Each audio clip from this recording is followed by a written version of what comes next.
عمران خان کی حکومت کو جانا ہوگا، نون لیگ میں مکمل اتفاق رائے ہے۔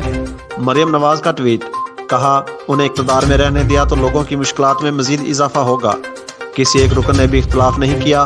فواد چودھری کا جواب، زرداری بھی دوڑ لگا لیں اور میاں صاحب بھی، لیکن کسی صورت بھی پیسے معاف نہیں ہوں گے۔ پاک وطن میں عظیم صوفی بزرگ حضرت بابا فرید الدین مسعود گنج شکر کے مزار پر حضرت خواجہ معین الدین چشتی المعروف غریب نواز کے 810ویں سالانہ عرس کی تقریبات جاری ہیں۔ پاک وطن میں جاری عرس میں ملک بھر سے آئے نامور قوال محفل سما میں خراج عقیدت پیش کر رہے ہیں۔ ملک بھر سے حاضری کی سعادت حاصل کرنے آنے والے زائرین کا کہنا ہے کہ ہمیں اولیاء اللہ کے مزاروں پر حاضری سے روحانی فیض اور سکون ملتا ہے۔ غریب نواز کے عقیدت مندوں نے مودی حکومت کی جانب سے ویزا نہ ملنے پر سخت برہمی کا اظہار کیا۔ زائرین کا کہنا ہے کہ خواجہ غریب نواز کے عرس میں شامل ہونے کے لیے مودی حکومت کو شرکت کے لیے ویزے دینے چاہیے۔ کرتارپور راہداری کی طرح زائرین اجمیر شریف حاضری کی سعادت حاصل کر سکیں۔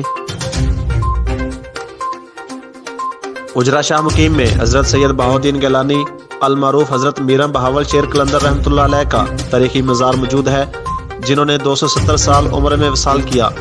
ملک بھر سے عقیدت مند ان کے مزار پر حاضری دیتے ہیں اور اپنی منتیں مانگتے ہیں۔ مزید تفصیلات جانتے ہیں اس رپورٹ میں۔ اجرا شاہ مقیم میں حضرت سید بہاؤالدین گیلانی کا تاریخی مزار موجود ہے۔ آپ 740 سال پہلے بغداد شریف میں پیدا ہوئے، بڑے ہو کر والد سید تاج الدین گیلانی کے ہمراہ برصغیر کے اس خطہ میں تبلیغ کے لیے آئے۔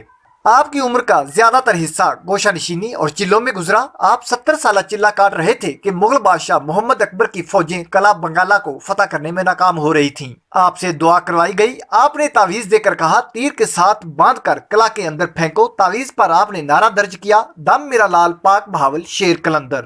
ایسا کرنے سے قلعہ فتح ہو گیا۔ کرامات سے متاثر ہو کر اکبر بادشاہ نے اپنی بہن کا نکاح آپ سے کروا دیا۔ ان کے نام پر اس شہر کا نام رکھا، اگر کچھ پتھر وال اس طرح ہونا، میرا بیٹا اور ان کا بڑا نام ہو۔ وصال 270 سال کی عمر میں آج سے 470 سال پہلے 973 ہجری میں ہوا تھا۔